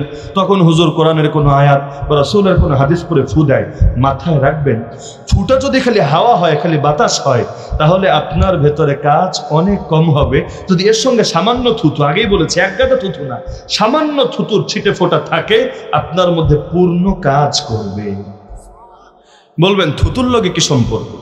আমি আপনাকে এই সুন্নত দিয়ে বোঝাই, তাহনিক সুন্নত জানেননি আপনারা? কি জানেন না সবাই? নামে হয়তো জানেন না, আমি পরিচয় দিলে চিনবেন সবাই। বাচ্চা জন্ম নেওয়ার পরে কোনো একজন বুজুর্গের লালা তার মুখে দেওয়া, এটা সুন্নত। জানেননি আপনারা? জানেন না? আল্লাহ রসুলের জামানায় সাহাবীদের বাচ্চা হলে রসুলের কাছে নিয়ে আসতেন। আল্লাহ রসুল বাচ্চার জন্য দোয়া করতেন, বাপরেও দোয়া দিতেন। কি দোয়া? মুখস্থ রাখতে পারেন, আরবি মুখস্থ না হলেও বাংলায় এই দোয়াটা বলবেন, বারাকাল্লাহু লাকা ফিল মাওহুবি লাকা ওয়া শাকারতাল ওয়াহিবা ওয়া বালাগা আশুদ্দাহু ওয়া রুজিকতা বিররাহু। অর্থ হলো আল্লাহ তোমার এই সন্তানের মধ্যে বরকত দান করুন, তুমি যিনি দিয়েছেন সেই দাতার শুকরিয়া আদায় করো, এই বাচ্চা পূর্ণবয়স্ক হোক অর্থাৎ নেক হায়াত পাক, আর তুমি তার নেককার হিসাবে পাও, তার নেককারের দ্বারা তুমি ফায়দামন্দ হও। তো এই দোয়া আরবিতে পারেন বা না পারেন, বাংলায় করবেন তো ইনশাআল্লাহ। যদি বাংলা এগুলো না বলে বলেন আল্লাহ কি কিউটের ডিব্বা, কি সুন্দর, এগুলোই খালি বলেন কিন্তু কোনো দোয়া না দেন, আপনার এই একটা মন্তব্যই যথেষ্ট বাচ্চাটারে বরবাদ করার জন্য। এই কারণে কারো প্রশংসা করলে সঙ্গে কোনো একটা দোয়া বাক্য অবশ্যই মিলাই নেবেন। আর এত সুন্দর, মাশা আল্লাহ, এত সুন্দর, বারাকাল্লাহ, এত সুন্দর, লা হাওলা ওয়ালা কুওয়াতা ইল্লা বিল্লাহ, ইনশাআল্লাহ। কারো কোনো মন্তব্য, কারো কোনো নজর আপনাকে ক্ষতি করবে না। একান্ত যদি দেখেন আরেকজন বলছে না, কিন্তু আপনি শুনছেন, আপনার নিয়ে মন্তব্য করছে, আর ওর এত টাকা, ওর দোকানে এত কাস্টমার, এটা কত রকম মন্তব্য লোকে করে। যদি সে কিছু নাও বলে, আপনি অন্তত নিজের জন্য সাহায্য চাইবেন আল্লাহর কাছে। লা হাওলা ওয়ালা কুওয়াতা ইল্লা বিল্লাহ, লা হাওলা ওয়ালা কুওয়াতা ইল্লা বিল্লাহ, লা হাওলা ওয়ালা কুওয়াতা ইল্লা বিল্লাহ। এই দোয়ার মধ্যে এমন শক্তি, দোয়ার আমল না হলে ভালো প্রশংসা করতে গিয়ে অনেক সময় কালো হয়ে যায়। তো এখন রাসূল বাচ্চারা দোয়া দেওয়ার পরে কোনো খেজুর চিবি, একাধিক হাদিসে খেজুরের কথা পাবেন, খেজুর চিবি একেবারে মিশিয়ে, মানে আস্ত খেজুর বাচ্চার মুখে দিলে তো গলায় আটকে মারা যাবে। খেজুরটাকে একেবারে চিবিয়ে, মূলত উদ্দেশ্য লালা, সাথে লালাটা যাতে মিষ্টি হয়, লালাটা নিয়ে বাচ্চার মুখের মধ্যে দিয়ে দিতেন আর তার নেক হায়াতের জন্য দোয়া করে দিতেন। এখান থেকে সুন্নাত এটা জারি হয়েছে। এখন তো রাসূলকে পাবেন না, কিন্তু নেককার আল্লাহওয়ালা হকপন্থী আলেমের কাছে বাচ্চাকে নিয়ে যেতে পারেন। বাচ্চার প্রথম খাবার যদি কোনো বুজুর্গের লালা হয়, আল্লাহ তাআলা সেই বাচ্চার মধ্যে বরকত দান করেন। হ্যাঁ, এখন আমার এগুলো শুনে লাভ নেই, হুজুর ডাক্তার কি বলবে, অপবিজ্ঞানীরা যদি বলে ভাইরাস ছড়াবে লালার সাথে, আরে অপবিজ্ঞানীরা কত কিছুই বলে। রাসূলের সুন্নত হলো 7 দিনের মাথায় বাচ্চার চুল হলক করা এবং সামর্থ্য থাকলে এই পরিমাণ স্বর্ণরূপা আল্লাহর রাস্তায় দান করা। কিন্তু এখনকার ডাক্তাররা কি বলে জানেন, এটি করতে নাই, করলে বাচ্চা ঠান্ডা লাগবে। বা ঠান্ডা খালি এই যুগে আবিষ্কার হয়েছে, রাসূলের যুগে ঠান্ডা ছিল না। আল্লাহ রাসূল এমন একটা কথা বলেছেন যেটা ডাক্তারদের কাছে ভুল প্রমাণিত হলো। ডাক্তারের জ্ঞান রাসূলের জ্ঞানের চাইতে বেশি হয়ে গেল। নাউযুবিল্লাহ। আল্লাহর রাসূলের সুন্নতের মোকাবেলায় দুনিয়ার সব বিজ্ঞান দাঁড়ালেও সেই বিজ্ঞানরা আমরা 1 পয়সা দামও দিব না। তো চেষ্টা করবেন বাচ্চা জন্ম নিলে প্রথম খাবার সবার আগে শাল দুধ না, একেবারেই আগে কোনো একজন নেককার ব্যক্তির লালা, হতে পারে আপনি, যদি অন্য কাউরে না পান আপনিই নেককার, অন্তত আপনিই কাজটা করেন, ইনশাআল্লাহ আল্লাহ বরকত দিবেন। একান্ত প্রথমে যদি নাও পারেন, পরে করতে পারেন, তাহলে আল্লাহ রাসূলের সহিহ হাদিসের আলোকে লালার গুরুত্ব প্রমাণিত হচ্ছে কিনা বলেন না, প্রমাণিত হচ্ছে কিনা? তাহলে ভালোর ক্ষেত্রে যেমন হয়, খারাপের ক্ষেত্রেও হয়। যখন ভেতরে জাদু থাকে আর সেটা যখন ফুয়ের সাথে, সামান্য থুতুর সাথে বের হয়, তখন ভেতরের জাদুটাও অনেক বেশি কার্যকরী হয়ে যায়। তবে মজার বিষয় কি জানেন, নাফাসা শব্দের 2 অনুবাদ করা যায়। এর মধ্যে এমন বেডি যারা গিরার মধ্যে ফু দেয়। বলবেন হুজুর জাদু তো বেড়াও করে, জাদু বেডিও করে। আল্লাহ তাআলা বেডিগো জাদুর থেকে, বেডিগো জাদুর ক্ষতি থেকে আশ্রয় চাইতে কেন বললেন? বেড়ারা দোষটা কি করলো? তবে কি কোরআনে নারী বিদ্বেষ পাওয়া যাচ্ছে? আরে না, পুরুষ জাদু করে ঠিক, নারী জাদু করে এটাও ঠিক, তবে এর চাইতে আরো বেশি ঠিক হলো নারীর জাদু পুরুষের জাদুর চাইতে অধিক এফেক্ট করে। আল্লাহ রাসূলকে জাদু করেছিল যে ইহুদি, তার নামটাও মনে রাখতে পারেন, লাবিদ ইবনুল আসম। বলেন সবাই, লাবিদ ইবনুল আসম। এই বেড়া জাদু তো করবে ভালো কথা, কিন্তু নিজে না করে আর মেয়েদেরকে দিয়ে করিয়েছে। কেন? ওই যে কারণ আগেই বললাম, পুরুষের জাদুর চাইতে নারীর জাদু অধিক ক্ষতিকর হয়। হ্যাঁ, রূপের জাদু তো আছেই, চোখ মারার জাদু তো আছেই, গজল গান শোনানোর জাদু তো আছেই, ওই জাদুর কথা আমি বলছি না। বাস্তবিক জাদু যেটা, জাদুবিদ্যা বলতে, ব্ল্যাক ম্যাজিক বলতে যেটা বোঝায়, এই ক্ষেত্রে পুরুষের চাইতে নারীর জাদুতে ক্ষতি বেশি হয়। এই কারণে বাংলাদেশে অনেক বড় বড় তান্ত্রিক গুরু পাবেন, যেটি বেড়ি, কি জানেন না আপনারা? তান্ত্রিকদের কাছে অনেকে যায় না, এলাকার লোকে যায় কে না, অনেক মহিলারা যায়। আরে আমার জামাই দ্বিতীয় বিয়ে টিয়া করতে চাইতেছে, বান একটা মাইরা দাও যাতে আর কোনো নারীর দিকে মনটা না যায়। এই আবার অনেক সময় শাশুড়ি করে, বউ পছন্দ হয় নাই, বান একটা মাইরা দেয় যাতে কইরা সংসারটা ভেঙে যায়। কত রকম ঘটনা যে আল্লাহ কানে আসে। কখনো ভাই ভাইরে করে টাকা পয়সার লোভে। অথচ স্পষ্ট শুনে রাখেন, এই তান্ত্রিক, এই জাদুঘরদের কাছে যারা যাবে, এদের ঈমান বরবাদ হয়ে যাবে। কারণ এই জাদুর ভিত্তি দাঁড়িয়ে আছে আল্লাহর সঙ্গে কুফর করার উপরে। যে যত বেশি কুফর করবে, শিরিক করবে, তার জাদুতে তত বেশি কাজ হবে। আপনি বলেন, জাদুর সঙ্গে কি আল্লাহ সাহায্য আছে? আরে আছে নাকি? মুজিজায় আল্লাহ সাহায্য করেন, কারামতে আল্লাহ সাহায্য করেন, কিন্তু জাদুতে আল্লাহ সাহায্য করেন না, শয়তান সাহায্য করে। তো শয়তানরে যে যত বেশি খুশি করবে, শয়তান তার সাহায্যে তত বেশি এগিয়ে আসবে। এটাই স্বাভাবিক। এখানে প্রত্যেকটা জাদুঘর শয়তানের দোসর। ইসলামী রাষ্ট্র ব্যবস্থা থাকলে জাদুঘরদেরকে ধরে মৃত্যুদণ্ড দেওয়া হয়ে থাকে। এখন ইসলাম নাই দেখা জাদুঘরদের রমরমা বাণিজ্য, রাস্তায় পোস্টার টানায়, কিন্তু ইসলাম আসলে একটারও ছাড়া হবে না। ওই পোস্টার দেখে দেখে নাম্বার ট্র্যাক কইরা কইরা বাসা থেকে ধরে এনে মৃত্যুদণ্ডে দণ্ডিত করা হবে। কারণ প্রত্যেকটা শয়তান পূজারী, শয়তানরে যেমন পাথর মারেন হজে গিয়া, শয়তান পূজারীদের দেশে পাইলে পরে ছাইরা কথা বলবেন কেন? পাথর এই দেশে কি সংকট পড়েছে নাকি? যেই পরিমাণ ইট পাটকেল বাংলাদেশে আছে, ওই পরিমাণ ইট পাটকেলই যথেষ্ট এই সমস্ত জাদুঘরদেরকে দমানোর জন্য। একটা ব্যাখ্যা এটা যে এখানে মহিলা উদ্দেশ্য, যারা হীরার মধ্যে ফু দেয়, যেহেতু রাসূলকেও মহিলা জাদু করেছিল। আর একটা ব্যাখ্যা হলো মহিলা পুরুষ বিষয় না, এখানে আত্মা বোঝানো হয়েছে। এমন আত্মা যে আত্মা এই জাদুর কাজ করে। কারণ মানুষের দুষ্ট আত্মা যখন শয়তানের আত্মার সঙ্গে মিল মহাব্বত কায়েম করে ফেলে, একজন আরেকজনের সহযোগী হয়ে আসে, তখনই জাদু সমাজে কার্যকর হয়। দাজ্জালরে চিনেননি আপনারা? কিয়ামতের আগে আসবে নাকি আসবে না? দাজ্জাল এসে অনেক অলৌকিক কাজ দেখাবে নাকি দেখাবে না? আসমানকে বলবে বৃষ্টি দে, বৃষ্টি পড়তে শুরু হবে। মাটিরে বলবে ফসল দে, সঙ্গে সঙ্গে ফসল উদ্গত হবে। কবরের সামনে গিয়ে বলবে জিন্দা হয়ে বের হয়ে আয়, সঙ্গে সঙ্গে বের হয়ে এসে তারপর পোলারে বলবে আরে এই হলো খোদা, এই হলো রব, ওর উপর ঈমান আন, ওর নামে কালেমা পড়, নাউযুবিল্লাহি মিন যালিক। এখন আমাকে বলেন দাজ্জালের কি মুজিজা থাকবে? আরে মুজিজা থাকবে? মুজিজা কাদের থাকে? নবী রাসূলের। কারামত থাকবে না? কারামত থাকে কাদের? আল্লাহর ওলিদের। দাজ্জাল তো ওলিও না, দাজ্জাল তো নবীও না, তো তার সঙ্গে কি থাকবে বলেন দেখি?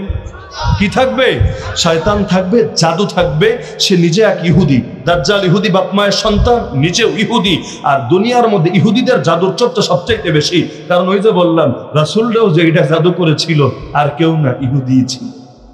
এই জামানায় ইহুদিরা যেই পরিমাণ জাদুর চর্চা করে, যদি আল্লাহর সাহায্য না থাকতো আর মুসলমানদের এই সুন্নতের উপর আমল, এই দোয়া দরুদের আমল না থাকতো, ওরা জাদু দিয়েই ময়দানে বিজয় অর্জন করে ফেলত।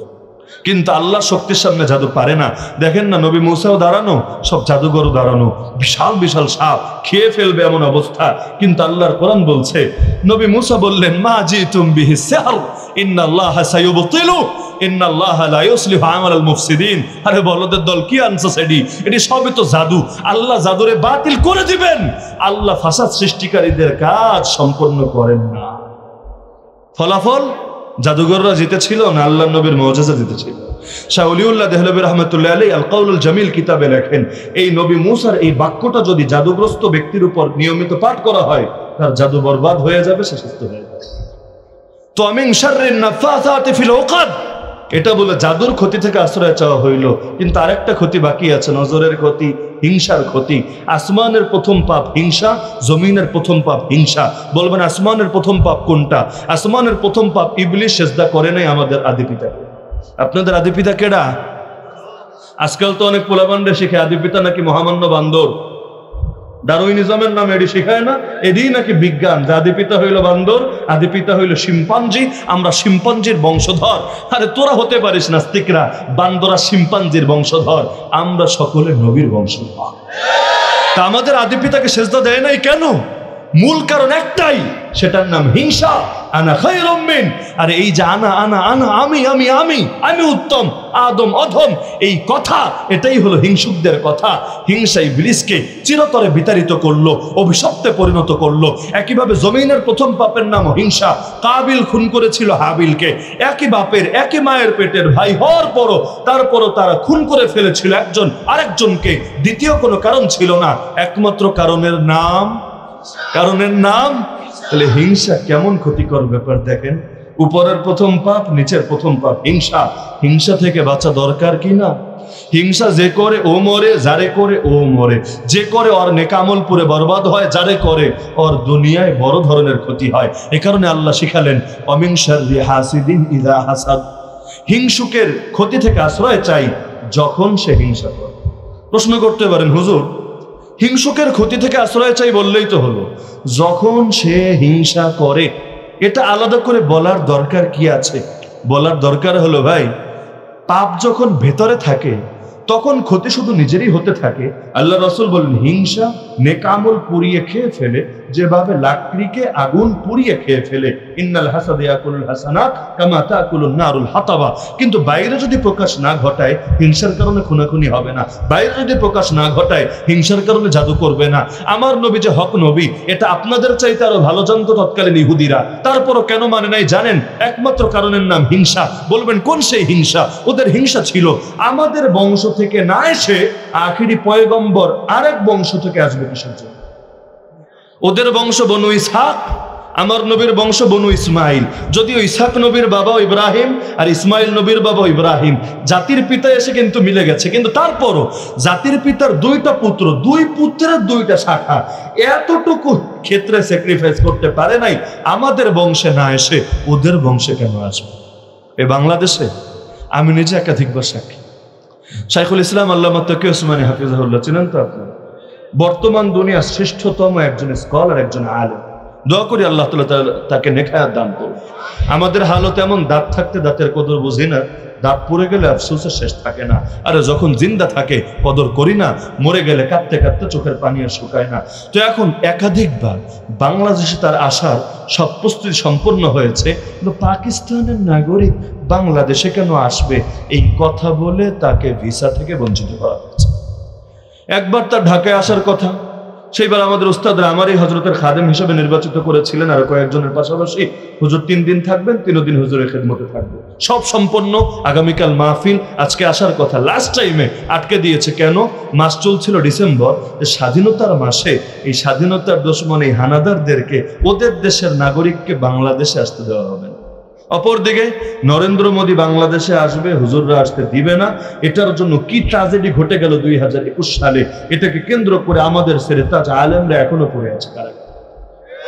তাহলে ভারতের হলেই ভালো, যদিও সে গুজরাটের কসাই হয়, যদিও সে কাশ্মীরের রক্তপায়ী হয়, যদিও সে বাবরি মসজিদকে রাম মন্দিরে পরিণত করে, যদিও সে আসামের মুসলমানদেরকে লাঠি মেরে দেশছাড়া করার হুমকি দিয়ে থাকে, যার হাত লক্ষ মুসলমানের রক্তে রঞ্জিত, কিন্তু যেহেতু তার বাড়ি ভারত, সুতরাং সে আমার বন্ধু। আর উনি যুগের শ্রেষ্ঠ আলেম হলে কি হবে? আরব বিশ্বে নিয়মিত আমন্ত্রিত হলে, এমনকি মন্ত্রীদের সমপর্যায়ে দাম পেলে কি হবে? এই দেশে আসতে দেওয়া হবে না, কারণ তার বাড়ি পাকিস্তান। মিলে কি না? মিলে কি না?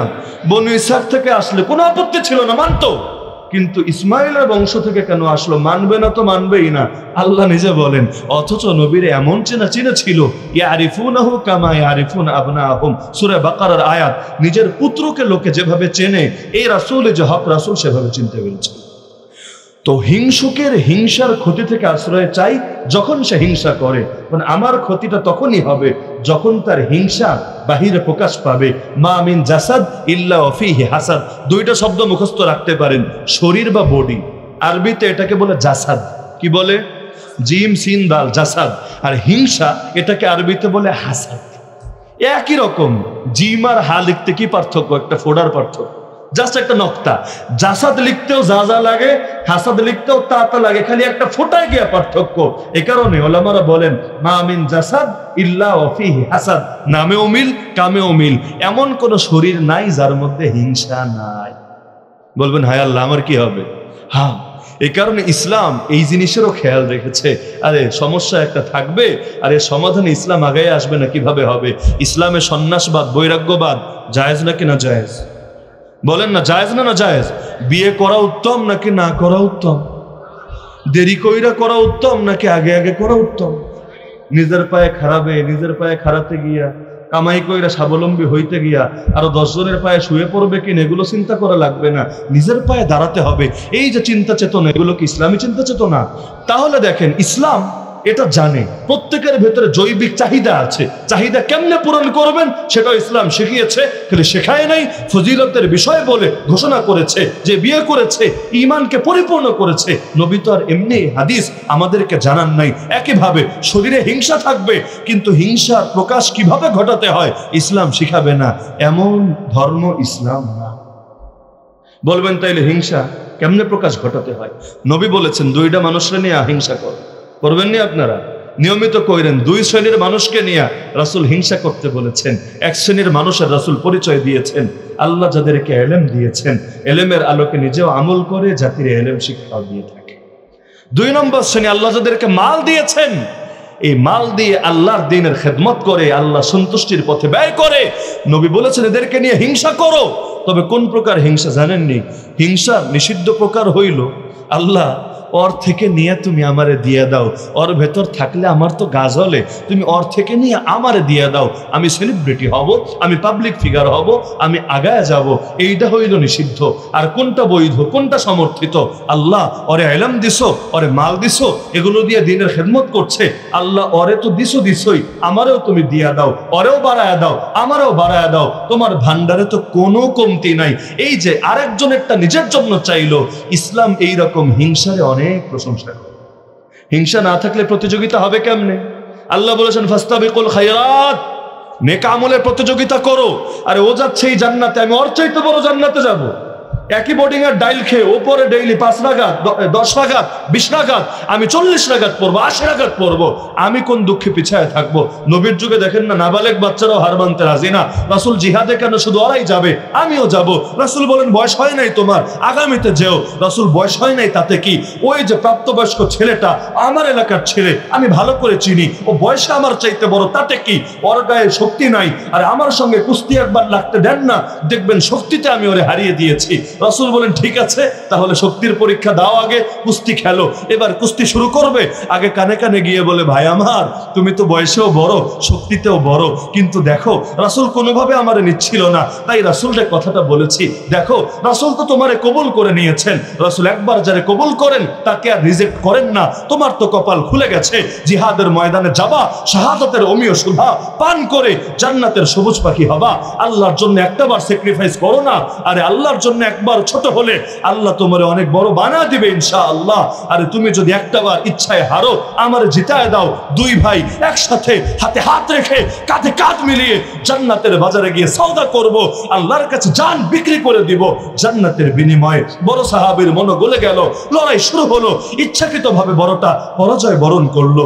দুনিয়ার লোকে ভাবলো শক্তিতে হারিয়েছে, আসলে শক্তিতে হারে নাই, আল্লাহর দ্বীনের জন্য স্যাক্রিফাইস করেছে।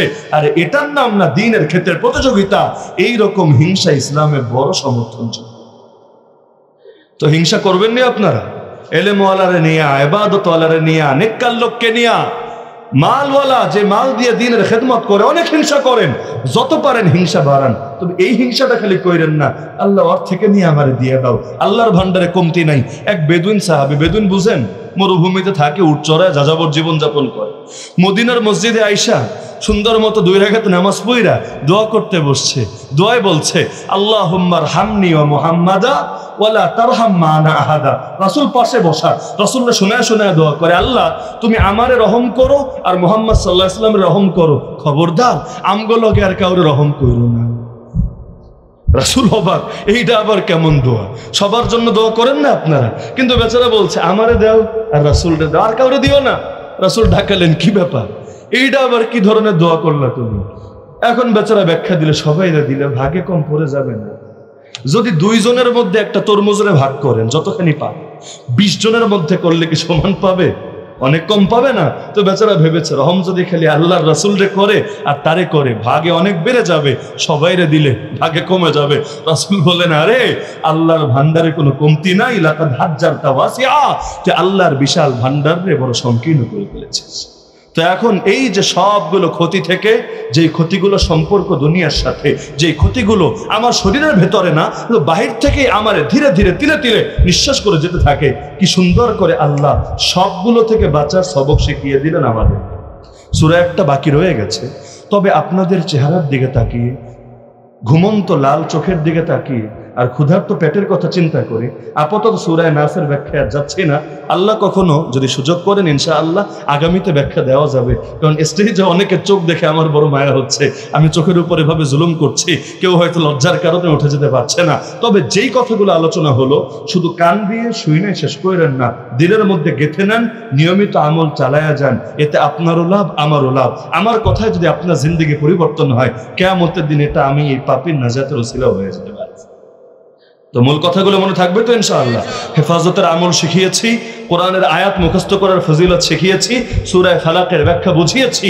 যদি এটা দিলের মধ্যে গেঁথে নিতে পারেন, ইনশাআল্লাহ আগের জীবন আর পরের জীবনের মধ্যে পার্থক্য খুঁজে পাবেন। বিশেষ করে যারা বিভিন্ন বালা মুসিবতে আছেন, পেরেশানিতে আছেন, জাদুর কারণে, নজরের কারণে, শত্রুতার কারণে বিভিন্ন ক্ষতিতে আছেন, আপনার এই আমলগুলোকে গনিমত মনে করে আঁকড়ে ধরেন। ইনশাআল্লাহ হেফাজতকারী আল্লাহই আপনাকে সব শত্রুর হাত থেকে হেফাজত করবেন। আল্লাহ তাআলা আমাদের আজকের এই মাহফিলকে কবুল করুন। যে সমস্ত কবরবাসীদের রূহের মাগফিরাত কামনায় আজকের এই মাহফিল অনুষ্ঠিত হলো, আল্লাহ তাআলা তাদের সহকারে সকল মুমিন মুসলমান মুর্দেগানকে ক্ষমা করে দিন। আমাদের সবাইকে ঈমান নিয়ে দুনিয়া থেকে যাওয়ার তৌফিক দান করুন।